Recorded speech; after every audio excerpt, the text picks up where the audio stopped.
Vous écoutez Un pasteur vous répond, le podcast de Florent Varac, qui vous aide à mieux comprendre la Bible, une question à la fois. La question pour cet épisode est une question que je me pose. Ça correspond à quoi l'ascension? Et pour répondre à cette question, qui est de saison, je suis accompagné du seul, de l'unique, du vrai Philippe Viguier. Philippe est un ami, un frère, un collaborateur, aussi celui qui a pris ma place dans l'église de Cusset. Et je suis vraiment très heureux qu'il me rejoigne pour cet épisode. Bonjour Philippe. Bonjour Florent, un grand plaisir. Je vais te laisser te présenter et Oui. aussi présenter pourquoi tu peux nous parler du thème de l'ascension. Alors voilà, Philippe Viguier, je suis pasteur à Villeurbanne depuis 10 ans maintenant, avec beaucoup de joie. Donc marié avec Sophia, père de 4 enfants. On est un petit peu une famille internationale. Mon épouse est moitié américaine, moitié japonaise. Moi je suis né au Québec, j'ai une mère américaine, un père français. Donc voilà, on aime bien le monde, voyager et rester connecté et voir ce que Dieu fait un petit peu partout. Oui, c'est un peu de la Macédoine, effectivement. Ouais. Alors, pourquoi tu t'es intéressé à l'ascension? Alors, j'ai prêché le livre des Actes de manière systématique, Ok. prédication textuelle dans l'Église. Et c'est vrai que avant de creuser le texte, je voyais l'ascension comme un miracle de plus, mais sans grande implication. Mm. Et en prêchant le livre des Actes, j'ai vu des fils conducteurs qui me font dire non, en fait, l'ascension, c'est beaucoup plus que juste un miracle. Il y a une doctrine derrière, il y a des implications, il y a une histoire. Et c'est ce qui m'a motivé d'écrire un livre, donc qui vient d'être publié aux éditions Clés, S'émerveiller de l'ascension. Ah, il faut me montrer la couverture. Voilà. Voilà, s'émerveiller de l'ascension. Effectivement, on connaît peu ce thème. Pourquoi, à ton avis, les premiers chrétiens ont fait de ce jour une fête particulière? Parce que c'est vrai que de tous les miracles de la vie de Jésus, pourquoi ce jour serait à mettre à part? Il y a plusieurs raisons. Je pense qu'il y a deux raisons pour moi qui sont assez importantes. La première, c'est qu'il y avait peut-être une compréhension du calendrier chrétien qui était liée aux saisons de vie, qui était plus en lien qu'aujourd'hui. Aujourd'hui, on a un petit peu perdu le sens des fêtes, Mhm. je dirais même de manière générale, de célébrer, d'avoir des points forts dans l'année. Alors on Mhm. fête Pâques, on fête Noël, mais c'est un peu routinier. Donc il y a ce côté-là, mais je pense vraiment que la fête de l'Ascension était quelque chose qui a profondément impacté les premiers chrétiens. Ok. Et c'est pour cela que c'était une des grandes fêtes, comme Pâques, comme Noël, qui était comme la Pentecôte, qui était célébrée, où il y avait des prédications Mhm. qui étaient dédiées, ou des repas qui étaient partagés pour se commémorer ce moment unique dans la vie de Jésus et son impact pour nous. Alors, si c'était le cas des premiers chrétiens, ça a probablement été le cas dans la vie des apôtres. Mhm. Comment est-ce que les apôtres ont perçu, vécu ce moment de l'ascension? Alors c'est difficile de séparer l'impact de l'ascension et de la Pentecôte de manière très claire. Il n'y a que 10 jours d'intervalle. Ok. Mais il y a au moins 3 choses que nous savons que l'ascension a fait avant la Pentecôte, de manière unique dans la vie des disciples. Donc, l'ascension est mentionnée 3 fois dans le Nouveau Testament en tant qu'événement. Il y a beaucoup plus de passages qui vont parler de l'implication, mais de manière narrative, il y a la fin de Luc qui en parle. Après, dans le passage problématique de Marc, c'est mentionné, bon, je l'ai moins développé celui-là. Et puis dans le livre des Actes, en introduction, c'est développé. À la fin de Luc, la première chose que Luc dit, voilà, Jésus est monté en les bénissant, et les disciples sont allés dans le temple pour l'adorer. Mm. Je pense que concernant la divinité de Jésus, il y avait quelque chose qui n'était pas forcément clair pendant le ministère terrestre de Jésus. Il n'a jamais imposé à ses disciples « Je suis Dieu, vous devez le croire ». Il l'a montré, il l'a vécu, mais il ne l'a pas imposé. Et même la plus grande confession de Pierre qui dit « Tu es le Fils de Dieu, tu es le Messie », 5 minutes plus tard, il dit « Ouais, mais faut pas que tu meurs parce que la mort est plus forte que toi ». Donc on voit que sa compréhension de Jésus, oui, il est unique, mais il n'avait pas compris tout le spectre de la divinité. Je pense qu'au moment de l'ascension, il y a un déclic sur la divinité de Jésus et qui va être renforcé par le témoignage du Saint-Esprit et qui est clair. Donc il y a ça. Ensuite, il y a une consécration. Pierre, après la résurrection, il a vu la résurrection et il repart à la pêche. Et Jésus va le repêcher voilà, en disant, est-ce que tu m'aimes? Est-ce que tu veux paître mon troupeau? Est-ce que tu es prêt à t'engager dans le ministère? Et au début du livre des Actes, au jour de la Pentecôte, les apôtres sont engagés. Ils sont en train de prier, ils sont consacrés. Et ils sont consacrés à quoi? la prière. Et ça, c'était une autre chose qui était un point de lutte pour les disciples. On le voit au jardin de Gethsémane, ils n'arrivent pas à prier. Et au moment de la Pentecôte, ils sont déjà en train de prier. Donc c'est pas juste l'action nouvelle du Saint-Esprit qui leur fait ça, il y a une conviction. Et pour moi, je vois vraiment l'ascension comme le chemin entre le ciel et la terre qui est rendu visible et qui rend du coup la prière beaucoup plus concrète. Donc l'ascension va donner clarté sur la divinité de Jésus, va les consacrer au ministère et va leur donner une conviction par rapport à la prière. Et ça précède la Pentecôte. Ok. Alors dans ton livre, tu soulignes que l'ascension est plus qu'une introduction au livre des Actes, mais c'en est vraiment le fondement. Tu peux élaborer un peu ? J'en suis convaincu. Et on voit le fil conducteur. Ok. Première prédication de Pierre, le jour de la Pentecôte, le moment fort, il parle de Jésus qui a pris la place la plus haute, qui s'est assis à la droite du Père et qui réclame toutes les nations. Parce qu'il a pris cette place au-dessus de toutes les nations. C'est plus juste l'histoire d'Israël qui appelle les nations à venir. C'est Jésus, en tant que roi, qui a pris cette place la plus haute, réclame les nations en son nom. Et c'est ce qu'on voit dans tout le livre des Actes. Les apôtres vont proclamer Jésus qui est roi, qui est élevé, qui a pris cette place et qui mérite qu'on le suive, qu'on le serve. Donc il y a la première prédication. 3000 personnes se convertissent. Je me dis... Peut-être que si on avait une vue élevée de Jésus dans nos prédications, avec Jésus qui est monté, qui a pris cette place, on aurait aussi plus de fruits. En tout cas, on voit quelque chose de beau, que la prédication de l'ascension mène à des conversions. Okay. On voit la deuxième prédication, encore une fois, c'est mentionné. Première prédication de Paul, qu'on a dans le livre des Actes, en Actes chapitre 13, il va dire « Jésus n'a pas connu la corruption ». Donc l'ascension est impliquée. Même sa conversion à Paul, il a vu Jésus élevé. Et en quelques secondes, ça a été suffisant pour un des cœurs les plus durs de dire non mais je quitte tout. Parce que ce Jésus-là qui est élevé, je veux le suivre. Donc on voit dans le livre des Actes à quel point cet événement impacte les prédications et la vie de l'Église. Le premier martyr, Étienne, lorsqu'il est face à la mort, à cette vision de Jésus à la droite de Dieu, debout, et il dit ouais, je peux aller jusqu'à la mort, enfin peu importe. Ce Jésus-là, il en vaut la peine. Donc on voit dans le livre des Actes, mais on voit aussi de manière générale le contraste entre les apôtres des évangiles et les apôtres du livre des Actes. On voit un contraste de courage, on voit un contraste de précision dans leur doctrine, on voit un contraste dans leur vie de prière, dans leur engagement. Il y a quelque chose de profond qui se fait à ce moment, Ascension et Pentecôte. On ne va pas enlever la Pentecôte, mais on ne veut pas enlever l'Ascension non plus, qui fait que les disciples ne vont plus être les mêmes. Ok. Alors, on parle de l'ascension, et je mesure un peu comment ça a été finalement sous-estimé à ce que tu me rapportes, parce que ces liens sont très forts. Mais quelles sont les implications théologiques de l'ascension ? Qu'est-ce que ça change théologiquement que Christ soit monté auprès du Père ? Qu'est-ce que ça change qu'aujourd'hui, c'est un homme à la plus haute place du cosmos ?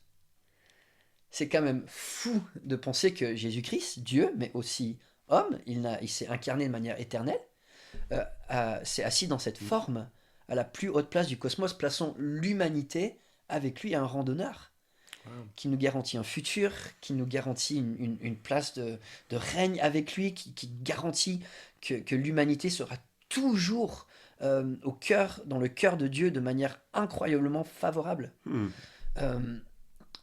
Pour l'humanité, c'est un changement cosmique. Et c'est vrai que moi j'avais surtout pensé comme implication théologique au fait que son retour au ciel montre que l'œuvre qu'il a accomplie avait été acceptée, et comme elle a été acceptée, le salut a vraiment été validé. Nous sommes sereins, Christ a vraiment payé pour nos péchés, son sacrifice a été validé par le Père, il revient auprès du Père, tout va bien. Mais ce que tu dis, c'est que ça va beaucoup plus loin en fait. Il y a beaucoup d'implications. Il y a beaucoup d'implications. Alors ce que tu dis, c'est juste. Lazare est ressuscité, mais il est mort 2 fois. Oui. Et Jésus est ressuscité, mais s'il n'avait pas cette ascension, il aurait dû mourir à nouveau. Et le message de l'évangile n'aurait pas été le même. L'espérance n'aurait pas été la même. Donc en termes d'espérance que nous avons dans la vie éternelle et dans la résurrection, l'ascension pour moi complète la résurrection. Ouais. Donc ça valide cela. Donc pour notre espérance, il y a quelque chose de clair. Dieu a placé l'humanité à un rang d'honneur, mais aussi Jésus-Christ, en tant que prêtre, est rentré au ciel pour nous représenter dans ses prières, dans son intercession, qui nous protège aussi. Il y a un ministère continu qui permet de bénéficier de tout le fruit de l'ascension. Un des grandes implications, c'est Jésus qui dit il faut que je monte pour envoyer le Saint-Esprit. Bien sûr. Quelque part, il fallait théologiquement que Jésus monte au ciel pour que nous puissions connaître l'œuvre du Saint-Esprit comme nous la connaissons aujourd'hui. Oui, donc c'est massif. C'est le nombre massif. d'impact. Alors nous, chrétiens, 2024, comment est-ce qu'on peut méditer et qu'est-ce que peut nous apporter cette méditation de l'ascension ?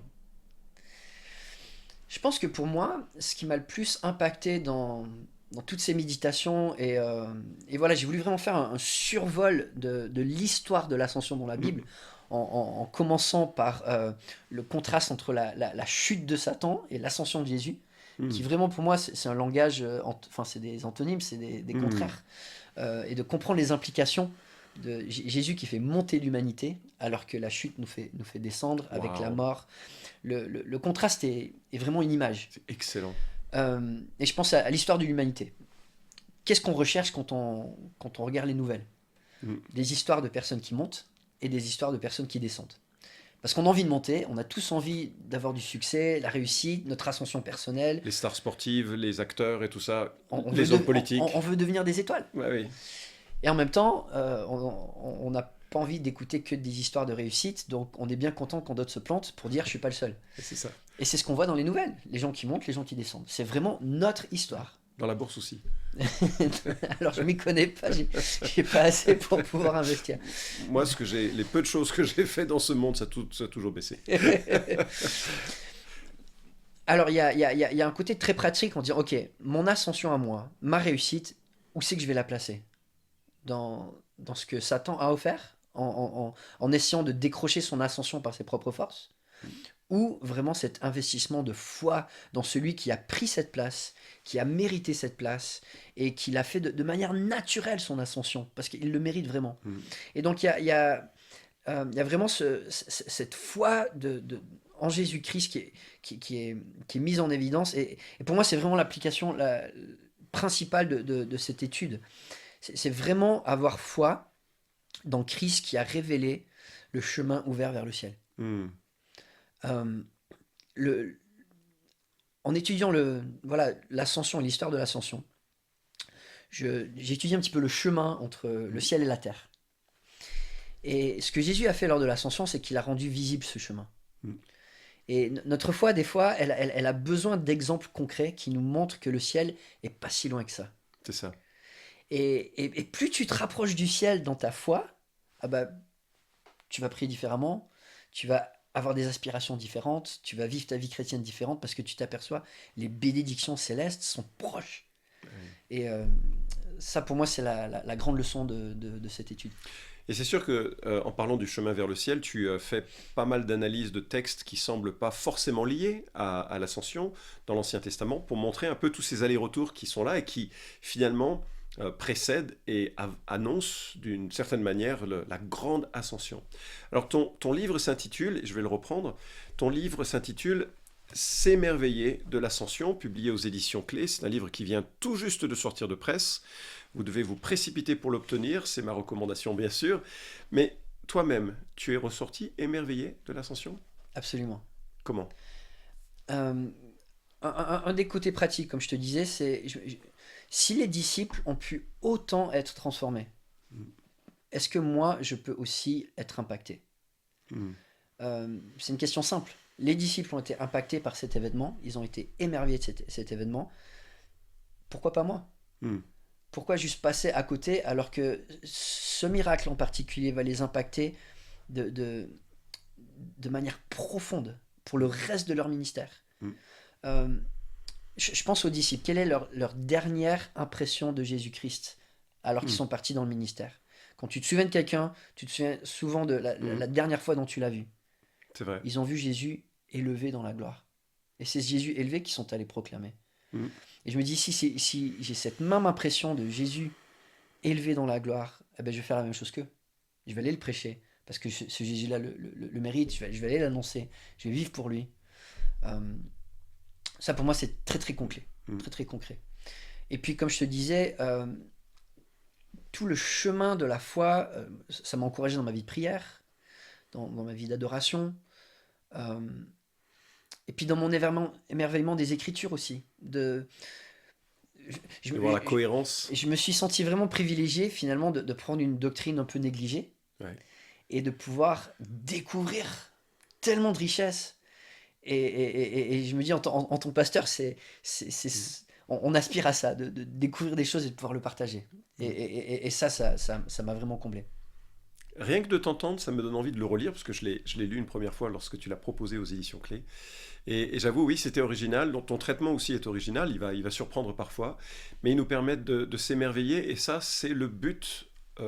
C'est un corrélaire de la doctrine, c'est pas de l'information, c'est de l'adoration, et en cela on en a besoin. Alors si vous êtes un peu de passage sur cette émission sans vraiment connaître la foi dont nous parlons, bien sûr on vous encourage à lire un évangile et découvrir un Dieu qui s'est incarné pour pouvoir parler à des êtres humains, parce que de là-haut la distance est tellement grande qu'aucune parole n'aurait été compréhensible si Dieu n'avait pas pris chair humaine.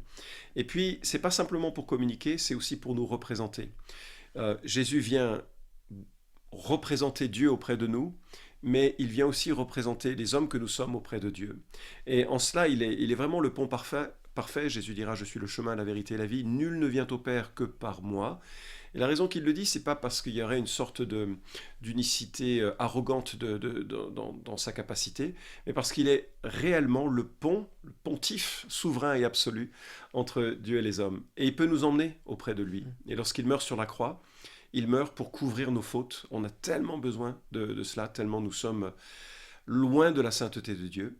Et le fait qu'il meure et qu'il ressuscite et qu'il remonte auprès du Père montre que l'œuvre de Dieu est accomplie. Et voilà, c'est cette bonne nouvelle qui nous pousse à en parler, et puis qui nous pousse aussi à célébrer. Je suis très marqué par le propos que tu tiens. Aujourd'hui, c'est un être humain, enfin, pas que, puisqu'il est Dieu-homme, l'homme-dieu, qui a la plus haute place de l'univers. Et ça me rappelle l'intention de Dieu en Genèse chapitre 1 et 2, lorsqu'il dit qu'il crée l'homme à son image, homme et femme à son image. C'était l'intention de Dieu, on l'a foiré, cette intention, on l'a brisée par notre péché, mais quelle grâce, il vient nous repêcher et nous replacer en lui dans cette dignité initiale. Ça, c'est le message du christianisme. J'espère que cet épisode vous a encouragé. Merci Philippe. Avec grand plaisir. Cet épisode vous a édifié ? Alors merci de le liker ou de le partager pour que d'autres puissent en profiter. Pensez aussi à vous abonner à la chaîne d'Un Pasteur vous répond pour ne manquer aucun des prochains épisodes. Enfin, si vous avez une question à poser à Florent Varac, écrivez-lui directement sur contact@toutpoursagloire.com.